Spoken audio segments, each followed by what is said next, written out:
Boa tarde a todos. Deu som. Boa tarde a todos. Todo mundo bem-vindo à nossa casa Maria de Nazaré. Uma pequena leitura aqui para a nossa abertura dos trabalhos de hoje. No capítulo 10, bem-aventurados aqueles que são misericordiosos. Perdoai para que Deus vos perdoe.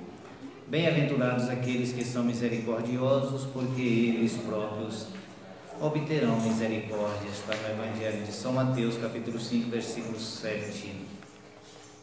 Se perdoardes aos homens as faltas que eles fazem contra vós, vosso Pai Celestial vos perdoará também vossos pecados. Mas se não perdoardes os homens, quando eles vos ofendem, vosso Pai também não vos perdoará os pecados. Idem, capítulo 6, versículo 14 e 15. Se vosso irmão pecou contra vós, ide-lhe exibir sua falta, em particular entre vós e ele. Se ele vos escuta, tereis ganhado vosso irmão. Então Pedro, aproximando-se dele, lhe disse: Senhor, quantas vezes perdoarei o meu irmão, quando ele houver pecado contra mim? Será 7 vezes? Jesus lhes respondeu: Eu não vos digo até 7 vezes, mas 70 vezes 7 vezes. Isso significa infinitamente, né?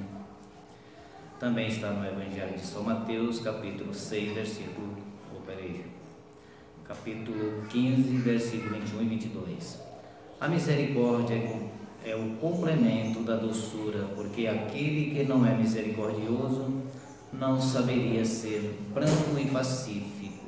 Ela consiste no esquecimento e no perdão das ofensas. O ódio e o rancor denotam uma alma sem elevação, sem grandeza. O esquecimento das ofensas é próprio da alma elevada, que está acima dos insultos que se lhe pode dirigir. Uma é sempre ansiosa, de uma ansiedade desconfiada e cheia de fel. A outra é calma, cheia de mansuetude e de caridade. Aquele que diz: eu nunca perdoarei, porque se eu não for condenado pelo homem, serei-a certamente por Deus. Porque que direito reclamará o perdão das suas próprias faltas, se ele mesmo não perdoa as dos outros? Jesus nos ensina que a misericórdia não deve ter limites quando diz para perdoar ao seu irmão, não 7 vezes, mas 70 vezes 7 vezes. Mas há 2 maneiras bem diferentes de perdoar. Uma grande, nobre, verdadeiramente generosa, sem segundas intenções, que poupa com delicadeza o amor próprio e a suscetibilidade do adversário, tivesse mesmo este último toda a culpa. A segunda, pela qual o ofendido, ou aquele que acredita sê-lo, impõe ao outro condições humilhantes e faz sentir o peso de um perdão que irrita em lugar de acalmar. Se estende a mão, não é com benevolência, mas com ostentação, a fim de poder dizer a todo mundo: vede quanto sou generoso. Em tais circunstâncias, é impossível que a reconciliação seja sincera de parte a parte. Não, isso não há generosidade, mas um modo de satisfazer o orgulho em toda conduta ou em toda contenda. Aquele que se mostre mais conciliador, que prove mais desinteresse, caridade e verdadeiramente grandeza de alma, conquistará sempre a simpatia das pessoas imparciais. Pois é, perdoar sempre. Quando estava lendo aquele livro, Na Próxima Dimensão, os mentores, os instrutores tiveram lá uma contenda, né? Então, perguntando qual o maior mérito do ser humano, né? Tiveram 3 em votação: amor, caridade e o perdão. Então, qual o maior mérito do ser humano? Foi votado o perdão, porque com o perdão Se a pessoa já é capaz de perdoar, porque ele já tem essas outras qualidades, né? Já tem o amor próprio e já tem a caridade em si. Então eu acho que uma das maiores qualidades, quando nós conseguimos verdadeiramente perdoar, como diz Jesus, 70 vezes 7. É difícil, mas vamos chegar lá um dia. Bom, elevamos nosso pensamento até nosso Pai maior, ao Senhor da vida, ao nosso Mestre amado Jesus. Em primeiro lugar, agradecer infinitamente por mais essa oportunidade de estarmos aqui mais uma vez na Casa Maria de Nazaré. Agradecer a equipe espiritual que nos assiste, os mentores desta casa, pela assistência e pelo amparo. Pedir a bênção de nossa Mãe Santíssima, que é nossa patroa, nossa grande mãe, nossa advogada, nossa protetora. Pedir as tuas bênçãos que nos fortaleçam e ampare os nossos trabalhos no dia de hoje. E assim, com as tuas bênçãos, damos iniciadas as nossas atividades de hoje. Que assim seja. Meus amigos, boa noite, minhas amigas. É uma honra e um prazer muito grande para mim estar aqui. Eu agradeço pela oportunidade, agradeço aos irmãos encarnados, aos irmãos desencarnados, pela oportunidade nessa noite estar um pouco aqui conversando sobre o Evangelho de Jesus. Estando na casa de Maria de Nazaré, eu não poderia me sentir em outro lugar que não fosse na casa de mãe. E muito melhor ainda entre irmãs e irmãos queridos do coração. A convite da casa, nós vamos conversar hoje um pouco sobre a parábola do bom samaritano. Foi um pedido e foi um desafio, porque é uma das passagens mais marcantes do Evangelho de Jesus, e eu espero que nós possamos conversar de uma maneira bem leve, bem tranquila sobre isso. A parábola, ela está no Evangelho de Lucas, e eu vou pincelar aqui um pedaço que vai do capítulo 10, versículo 30 a 35. Disse Jesus: descia um homem de Jerusalém para Jericó, quando caiu nas mãos de assaltantes. Estes lhe retiraram as roupas, espancaram-no e se foram, deixando-o quase morto. Aconteceu estar descendo por aquela mesma estrada um sacerdote. Quando viu o homem, passou pelo outro lado. E assim também o levita. Quando chegou ao lugar e o viu, passou pelo outro lado. Mas um samaritano, estando de viagem, chegou onde se encontrava o homem, e quando o viu, teve piedade dele. Aproximou-se, enfaixou-lhe as feridas, derramando nelas vinho e azeite. Depois colocou-o sobre o próprio animal, levou-o para a hospedaria e cuidou dele. No dia seguinte, deu 2 denários ao hospedeiro e lhe disse: cuide dele. Quando eu voltar, pagarei todas as despesas que você tiver. Bom, essa parábola ela acontece, ela é narrada no Evangelho de Lucas, ali pelo capítulo 10, mas ela começa um pouco antes, no capítulo 9, em uma ocasião em que Jesus avisa ou convida os discípulos que ele deveria ir até Jerusalém. Então, Jerusalém era a cidade religiosa, se aproximava o período da Páscoa, e os discípulos então entenderam que Jesus queria passar e ir para Jerusalém, para se confraternizar, para poder participar das celebrações da Páscoa. Só que aconteceu algo inusitado. O caminho mais normal para ir da Galiléia, onde Jesus estava, para Jerusalém, passava pela foz do Rio Jordão. E Jesus disse para os discípulos: no entanto, eu preciso passar pela Samaria, que era um terreno pedregoso, era um deserto, era uma caminhada árdua, debaixo de um sol muito forte, uma caminhada de mais de 140 quilômetros. E não bastasse isso, também os discípulos estranharam o fato de que judeus e samaritanos eram inimigos históricos, desde o final do reinado do rei Salomão, quando houve o grande cisma e a divisão das 12 tribos, as 10 tribos do norte, lideradas pela Samaria, e as 10 tribos do sul, as 2 tribos do sul, lideradas pela tribo de Judá, daí então o nome judeus, que samaritanos e judeus não se entendiam, eles na verdade nutriam uma aversão profunda uns contra os outros. Então a ida de Cafarnaum, onde Jesus estava hospedado na casa de Simão Pedro, para a Jerusalém, passando pelas aldeias da Galiléia, era uma caminhada considerada uma caminhada inusitada. Os discípulos não conseguiram entender aquela necessidade de Jesus, mas compreenderam, e aí liderados por João Evangelista disseram: mestre, eis que nós vamos então à sua frente, que eles iam fazer uma caminhada árdua, eles iam precisar de parar, iam precisar de repousar. Só que eles chegando na Samaria, os discípulos procuraram então as pousadas, né, dizendo que queriam abrigo para peregrinos que iam até Jerusalém, e foram recusados. Os samaritanos sempre recusaram. E aquilo deixou os discípulos de Jesus, liderados por João Batista, ainda jovem, muito impetuoso, né, deixaram os discípulos muito revoltados. Mestre, eles quebraram um código moral que determina que se dê abrigo aos peregrinos, e o senhor não vai ter onde ficar. E aí João, muito impetuoso, falou: se o senhor quiser, nós vamos pedir ao Pai que desça fogo do céu para a gente fazer aqui um churrasco de samaritano, vamos queimar todo mundo, né? E Jesus vira para ele e fala assim: vós não sabeis de que espírito sois, porque o Filho do Homem não veio para distribuir as almas dos homens, mas sim para salvá-las. E aí tem a caminhada dele até Jerusalém, tem diversos momentos que são muito simbólicos, vale a pena ser lido esse trecho do Evangelho, né, o diálogo de Jesus com a mulher samaritana, né, à beira do poço. Mas o que nos importa aqui é que depois dessa caminhada árdua, Jesus de cerca de 130, 140 quilômetros pelo deserto, Jesus chega então cansado, com fome, com sede a Jerusalém, depois de uma caminhada muito difícil. E a gente imagina que ele sendo, né, um mestre, ele vai ser recebido, né, o mestre, o senhor está cansado, o senhor está com fome, vamos aqui servir para o senhor uma água. Mas na verdade, quem se aproxima de Jesus? Um doutor da lei.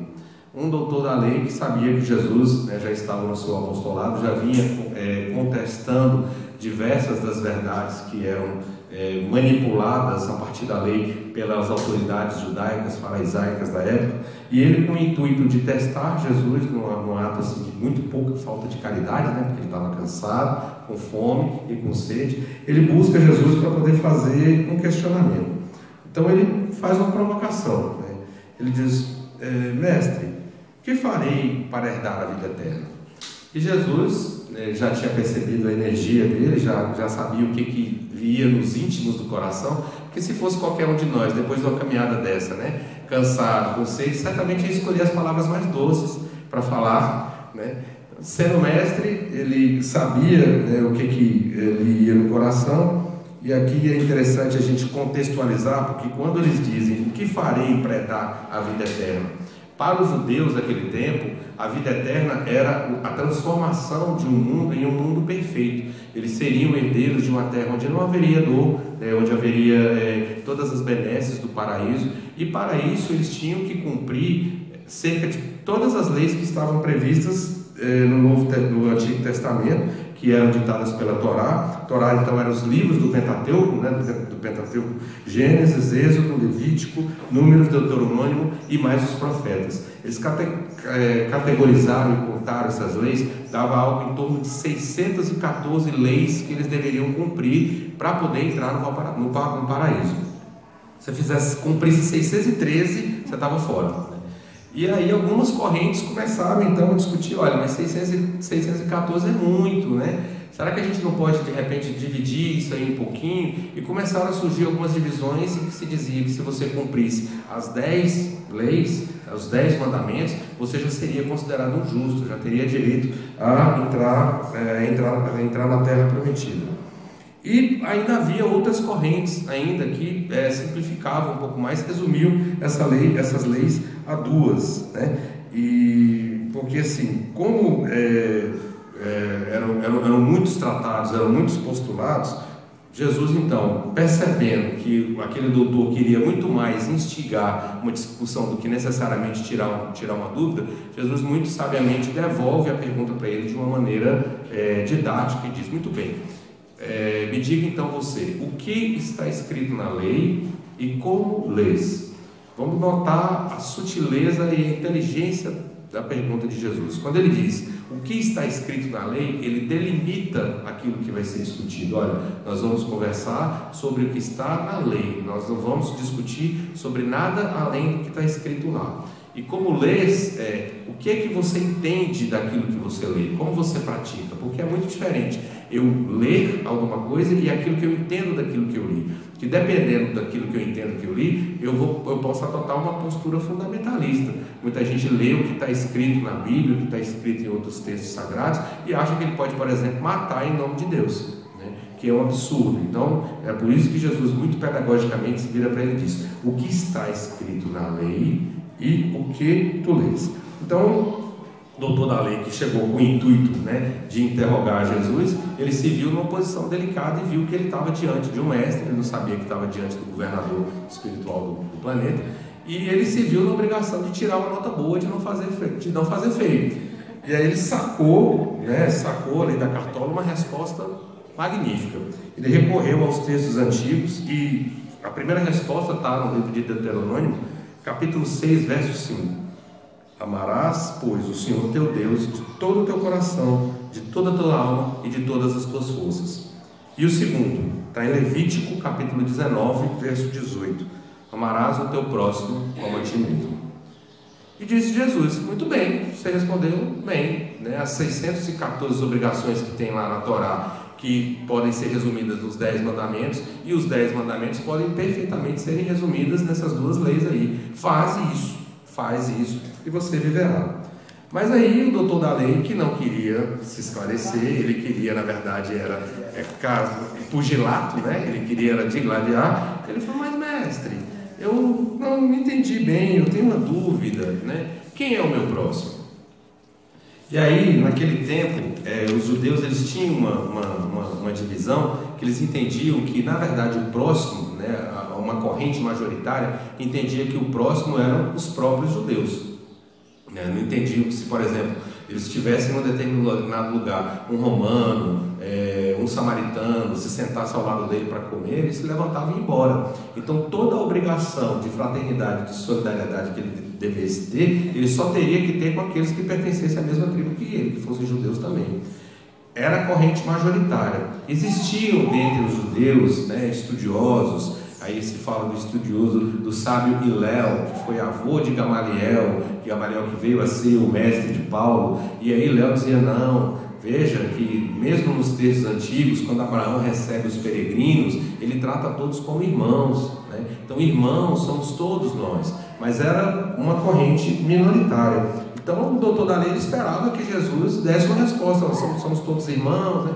E aí ele ia iniciar uma discussão que, se Jesus respondesse para ele, ele ia dizer: não, eu sou da corrente, eu sou do time que acha que o próximo é só o meu próximo aqui. Ia se iniciar uma discussão, e Jesus, novamente, que ele conhecia o íntimo do coração, né, ao invés de dar uma resposta para ele, conta a parábola do bom samaritano.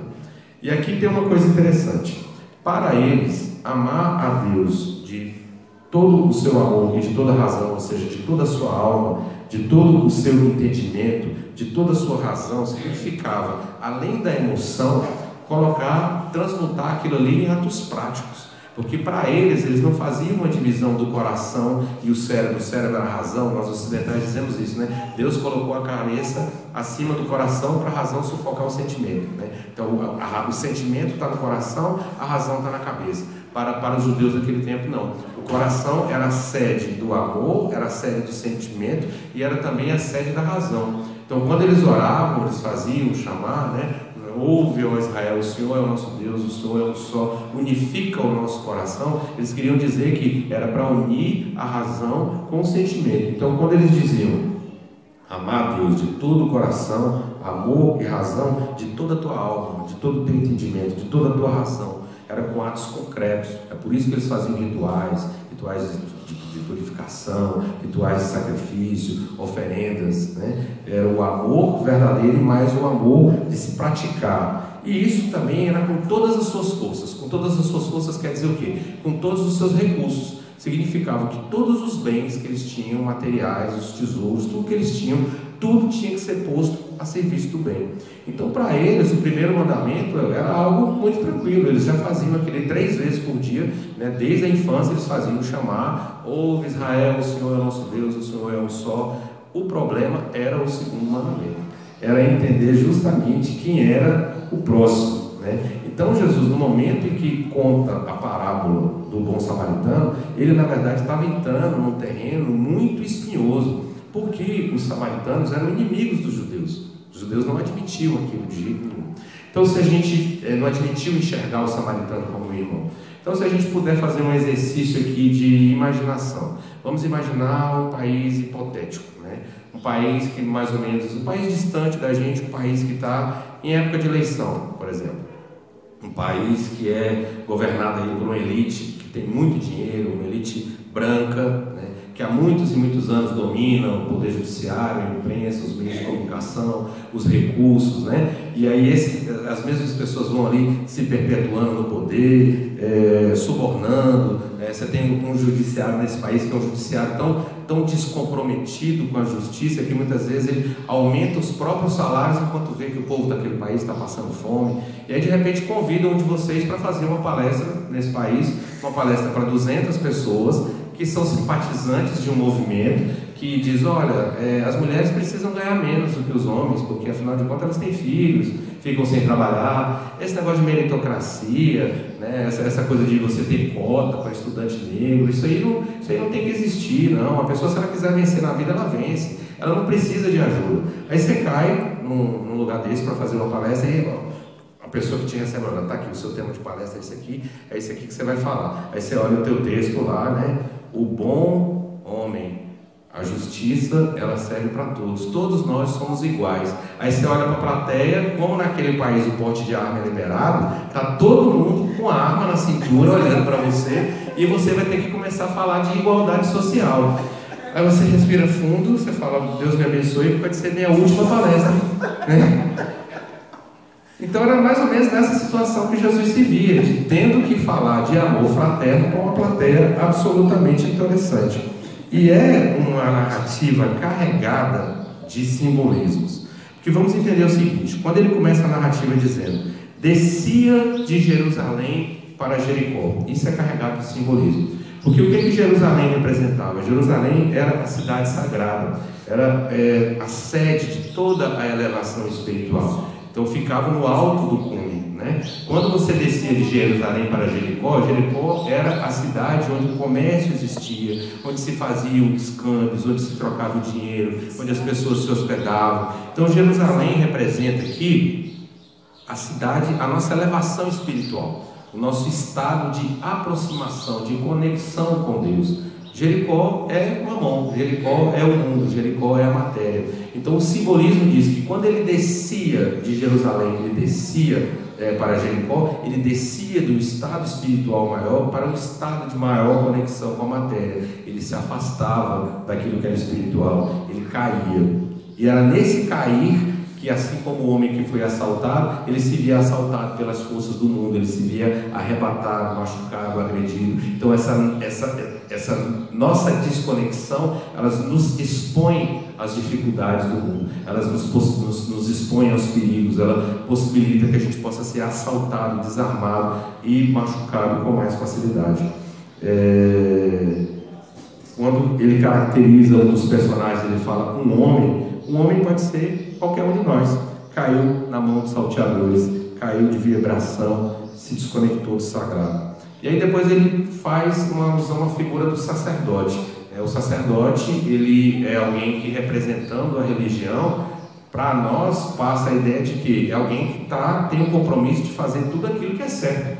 Então você espera que um sacerdote, alguém que fala, que estudou a vida inteira para falar em nome de um Deus amoroso, né, de um Deus carinhoso, de um Deus caridoso, ele vai ver um irmão caído e ele, enquanto um sacerdote, ele vai se mover em direção a ele e vai socorrê-lo. Mas surpreendentemente, o sacerdote ele estava apressado para o cumprimento do dever, então ele olha o homem e passa ao largo. E é interessante a gente ressaltar aqui que naquele tempo o sacerdote ele tinha algumas normas. Se ele, por exemplo, ele tocasse em um homem, em um cadáver, ele era considerado impuro, ele não podia participar da cerimônia do templo. E a cerimônia de purificação era uma cerimônia extremamente complicada. Então, na dúvida, né, ele estava indo para a cerimônia, ele passa, ele vê o homem caído, ele olha assim, está morto? Não sei, não vou arriscar. Eu não posso correr o risco de me purificar. E além de ter que me purificar. E além disso, tinha o fato de que ele não conseguia identificar o homem. Ele não sabia se no conceito dele era um próximo ou não, né? Se era alguém da tribo dele ou não. Porque ele olha e fala assim, olhando para ele aqui, eu consigo identificar, por exemplo, pelo sotaque? Eu não consigo, o homem estava desacordado. Ele conseguia identificar pela fisionomia, pela cor da pele. O sol era muito quente, não tinha protetor solar, todo mundo tinha, né, a mesma cor. Pelas feições do rosto ele conseguiria identificar? Ou não conseguia, o homem foi desfigurado, foi machucado. Pelas vestes, então, ele conseguiria identificar? O homem foi espancado e foi deixado nu e desacordado. Ele não tinha como identificar aquele homem, então ele, além de não saber se o homem estava morto ou não, ele não saberia dizer se era alguém que, aos olhos dele, no conceito dele, era um próximo dele ou não. Então ele passa ao largo, passa direto.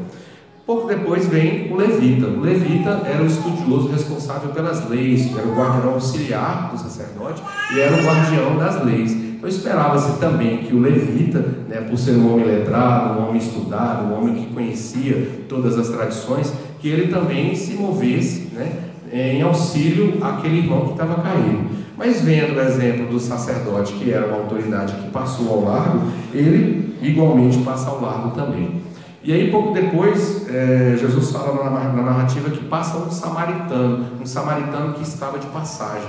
Ele não diz que o samaritano descia, até porque como os samaritanos não tinham esse hábito de ir até a peregrinação em Jerusalém, não faria sentido que eles estivessem descendo de Jerusalém para Jericó. O mais óbvio é que ele estivesse percorrendo aquela rota a trabalho, que ele fosse um comerciante. Então é improvável, como é improvável que ele tivesse voltado de Jerusalém, onde ele era considerado impuro, ele estava passando por ali e foi, dentre todos, aquele que era considerado pelos doutores da lei, pelos judeus, como alguém que era impuro, alguém que era indigno, alguém que era odiado, mas foi o único que se moveu de compaixão e agiu com caridade para com aquele irmão ali.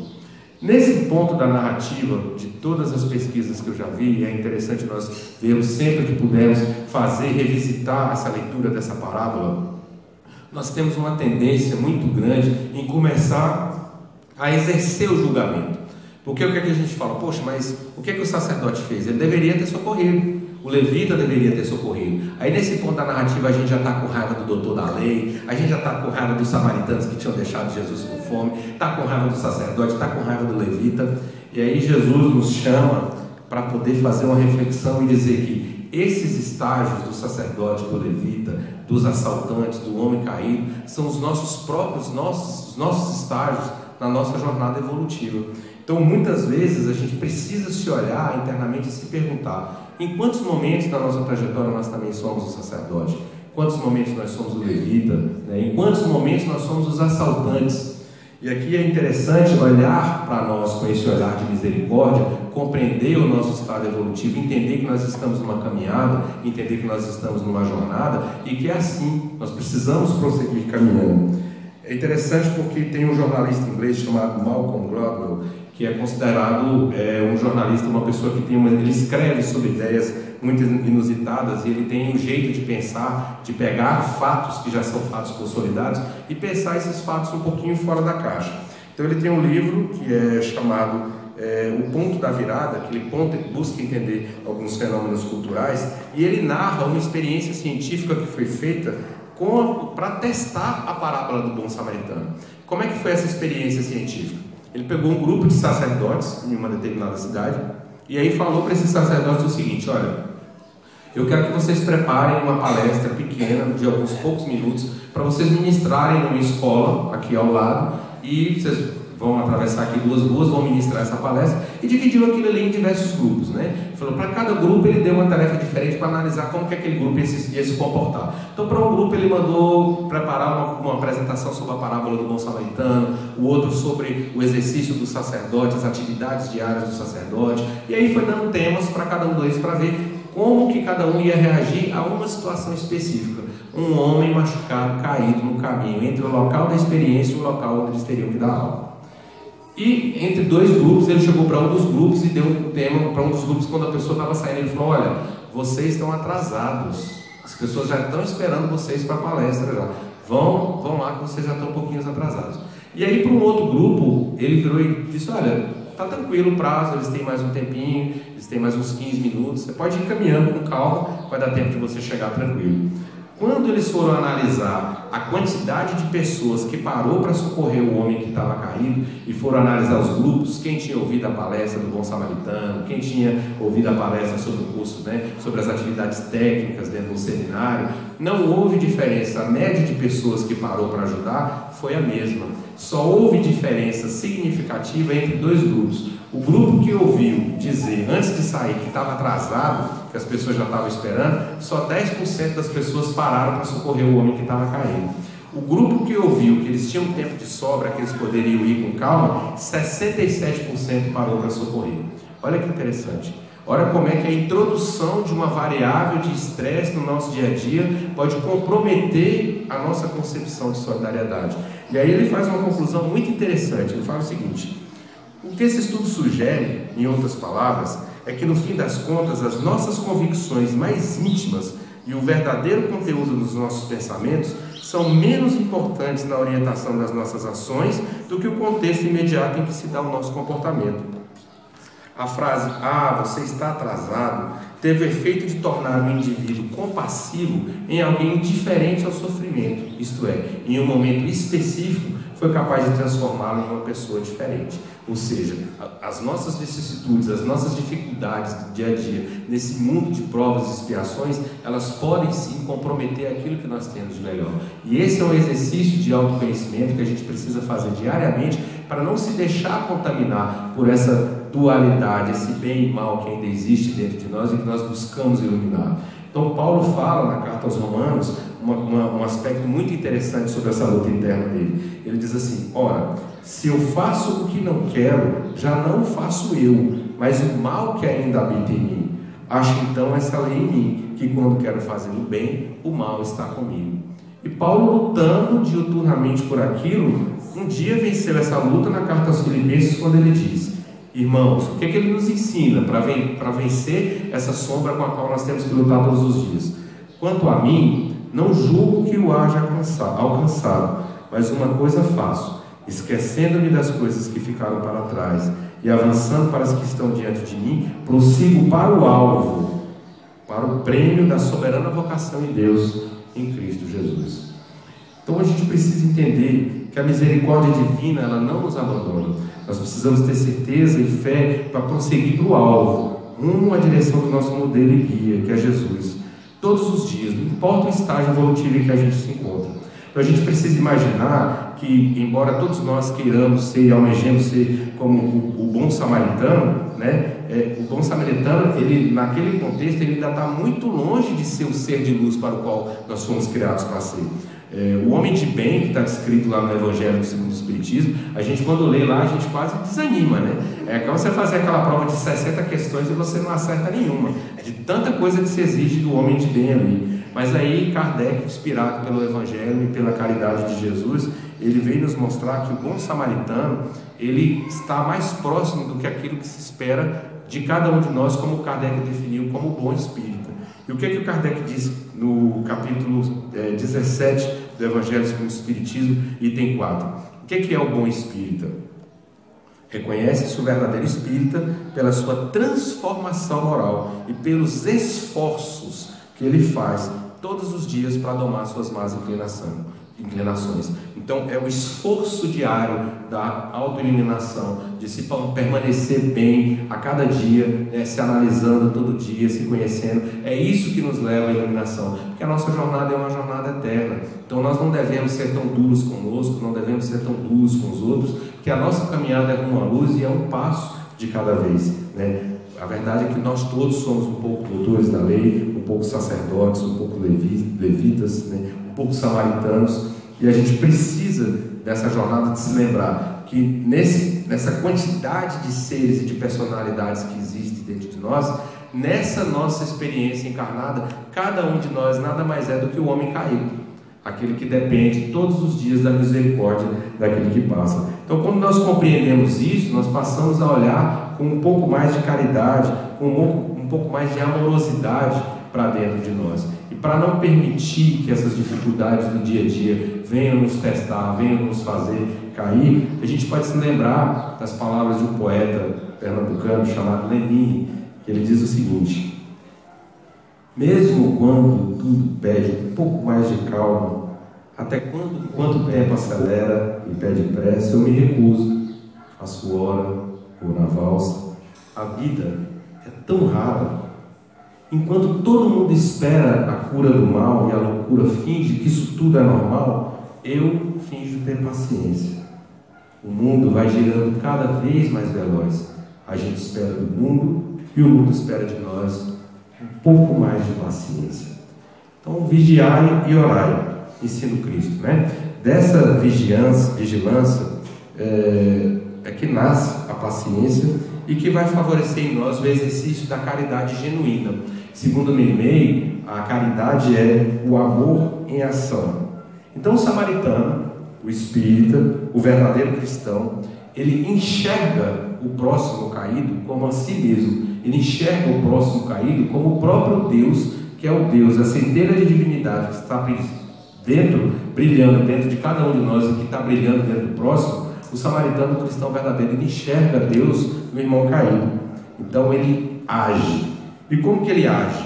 Ele, movido de intensa compaixão, ou seja, o movimento de se reerguer, ele vai em direção ao homem caído. Ele desce da montaria, né? Ele desperta o que há de melhor em si, porque ele se move de profunda compaixão por aquele irmão que está caído.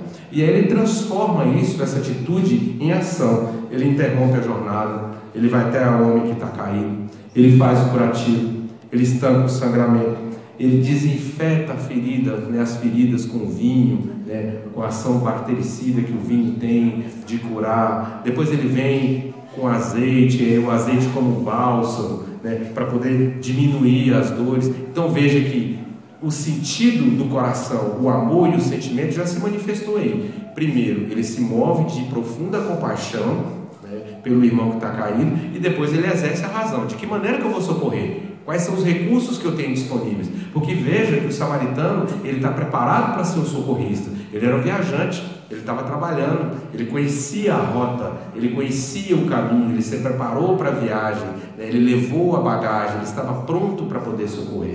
Então, ele, no primeiro momento, ele se move de intensa compaixão, depois ele mobiliza o conhecimento que ele tem para poder socorrer o irmão. E aí ele não para por aí, ele usa dos recursos que ele tem, né? De toda a sua razão.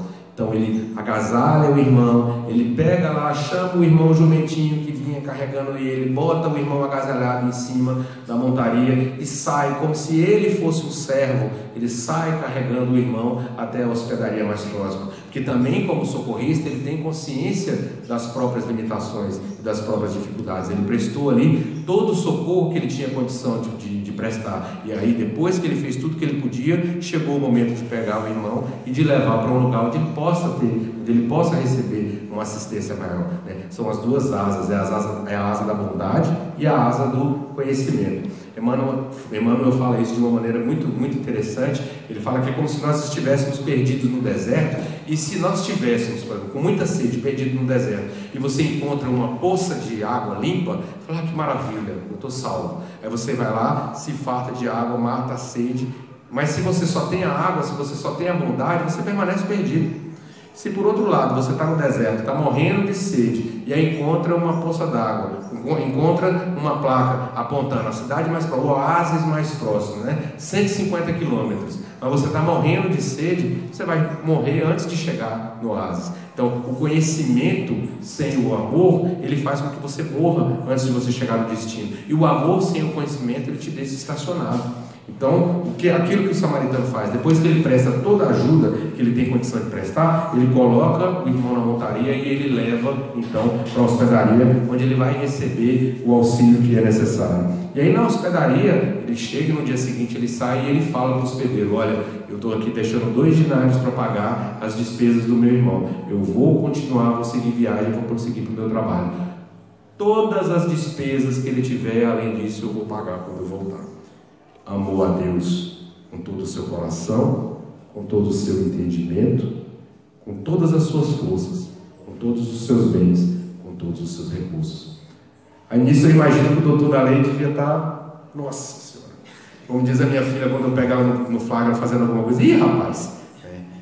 Aí Jesus docemente vira para ele e fala, então para você, de todos esses, o quem foi aquele que se tornou o próximo? Olha só a sutileza da pergunta de Jesus. Quem dentre os três se tornou próximo daquele irmão que estava caído? E aí o doutor Laley, com toda a contrariedade do mundo, responde ainda de maneira inteligente: aquele que teve misericórdia para com ele. Por que é interessante essa fala de Jesus quando ele diz quem foi aquele que se tornou o próximo? Porque é importante que a gente entenda que o amor não é um sentimento, meus irmãos. No estágio evolutivo em que nós nos encontramos, o amor ainda não é um sentimento. Ele vai se tornar um sentimento na medida em que a nossa caminhada evolutiva se desenrolar. No estado evolutivo em que nós nos encontramos, a partir do momento em que nós decidimos nos levantar e caminhar, o amor para nós tem que ser uma decisão. Nós precisamos decidir amar e servir aquilo que é melhor, porque nós vamos caminhar em direção à luz, e é a luz que nós enxergamos, que na verdade é a luz que está dentro de nós, que vai nos elevar, que vai nos soerguer, e que nós só vamos alcançar a partir dessa caminhada diária do conhecimento, da paciência, de muitas vezes cair, de muitas vezes nos levantar, de ter misericórdia para conosco, de ter misericórdia para com o outro. Então, é manter os olhos fixos na jornada. Existe um grande psicólogo norte-americano, Mark Baker. Ele escreveu esse livro aqui, Jesus, o maior psicólogo que já existiu.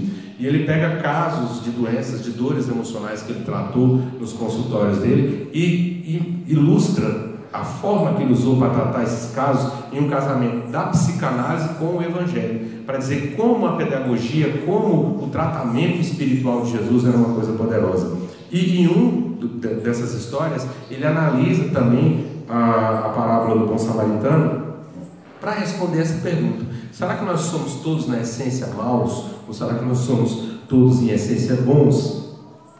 E ele fala o seguinte: do ponto de vista psicológico, encarar as pessoas simplesmente como boas ou más é muito simplista. Talvez seja mais fácil pensar assim porque, ao rotular os outros, sabemos em quem confiar e quem evitar. Mas a verdade é que sempre existem possíveis bons samaritanos e ladrões entre nós. E cada um de nós tem aspecto de ladrão, de sacerdote e de samaritano. Aqueles que reconhecem e valorizam a sua necessidade básica de se relacionar amorosamente com os outros tendem a ser boas pessoas e a ter um bom comportamento. Eles precisam dos outros de modo que não desejam feri-los. As pessoas que violam a sua natureza essencial de viver um bom relacionamento com os outros se comportam como pessoas más. A parábola do bom samaritano, portanto, fala de pessoas boas e más. Jesus explica a diferença entre os dois tipos em função do relacionamento que essas pessoas estabelecem com o homem que estava caído. Jesus não fala que eram boas ou más essencialmente. Ele conhecia profundamente a natureza humana e por isso pode nos ajudar hoje a compreender o comportamento de todas as pessoas que conhecemos, inclusive o nosso. Então a nossa primeira jornada precisa ser a nossa jornada de conhecimento, entendendo as nossas dificuldades, e a partir das nossas dificuldades, da nossa amorosidade, entender que essa também é a dificuldade do nosso irmão, e a partir do olhar misericordioso que lançamos para dentro de nós, podemos lançar para o nosso irmão também. Para concluir, eu quero pensar um pedaço ainda da parábola, um texto da parábola do bom samaritano, que me chama muita atenção e que serve também de consolo e de inspiração para cada um de nós. É o trecho que fala que ele seguiu viagem e deixou o homem lá para ser cuidado. Então a gente percebe por isso que o bom samaritano era um homem respeitado. Ainda que ele talvez não fosse conhecido, mas nenhum dono de pensão ia permitir que uma pessoa prosseguisse viagem sem deixar o pagamento, se ele não tivesse minimamente uma garantia de que o samaritano ia voltar depois para poder acertar. Então isso nos serve de lição, que o bem, ele nos qualifica, o bem, ele nos avaliza, o bem, ele nos eleva, ele nos enriquece, ele nos distingue dentre todos aqueles, dentre todos os outros. Então o bom samaritano, no exercício do bem, ele tinha conquistado a graça da credibilidade. E aqui eu quero contar para vocês um caso interessante, que foi contado pelo Chico, de um irmão que tinha o hábito de sempre, toda semana, era uma pessoa passava por muitas dificuldades na família, tinha uma série de problemas de saúde, mas ele tinha o hábito de todo final de semana ele visitava os hospitais.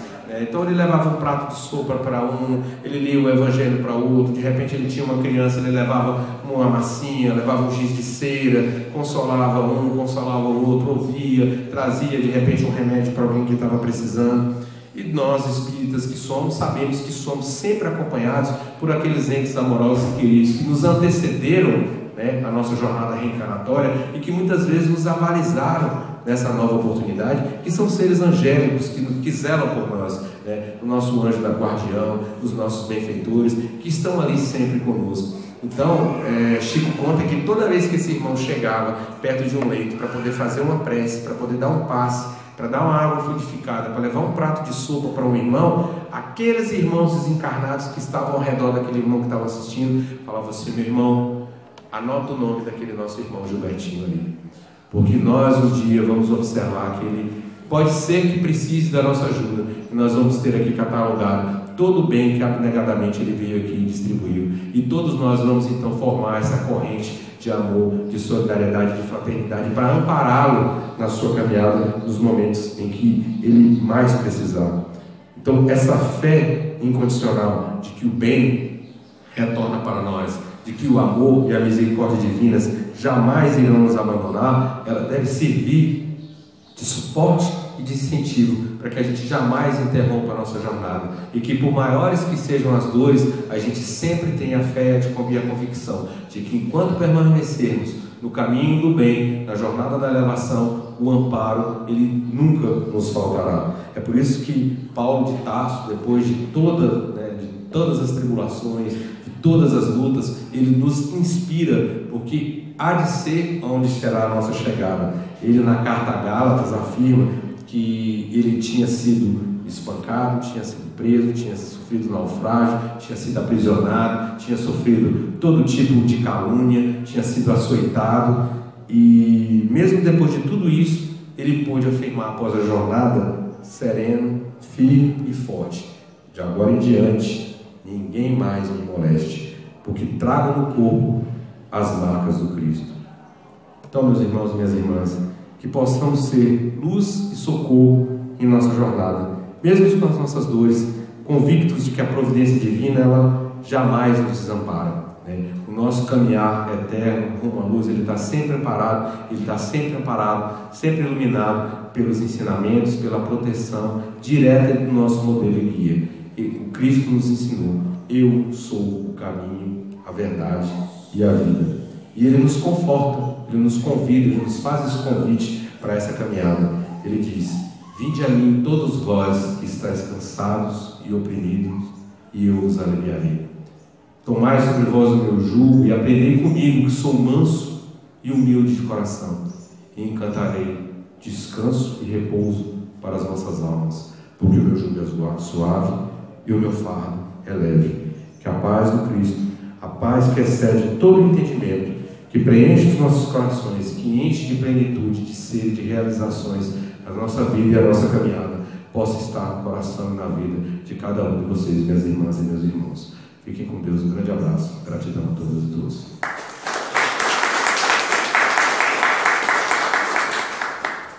Alguém teria alguma pergunta?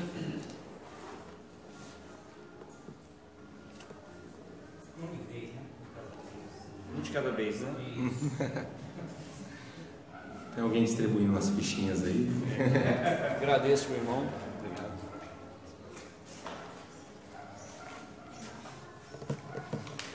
Bom, é até difícil fazer algum comentário final após uma palestra tão boa como essa, tá? Mas a gente lembra, pelo estudo do Espiritismo, que Deus é a inteligência suprema, é a causa primária de todas as coisas. Nós nos lembramos que Deus é imaterial, significa que Ele não tem nada de matéria, significa que Ele não tem corpo físico, e por não ter corpo físico, e mesmo assim ter que atuar na terra, é preciso que Ele tenha instrumentos. Nós somos instrumentos de Deus. Deus não tem mãos, mas nós somos as mãos de Deus.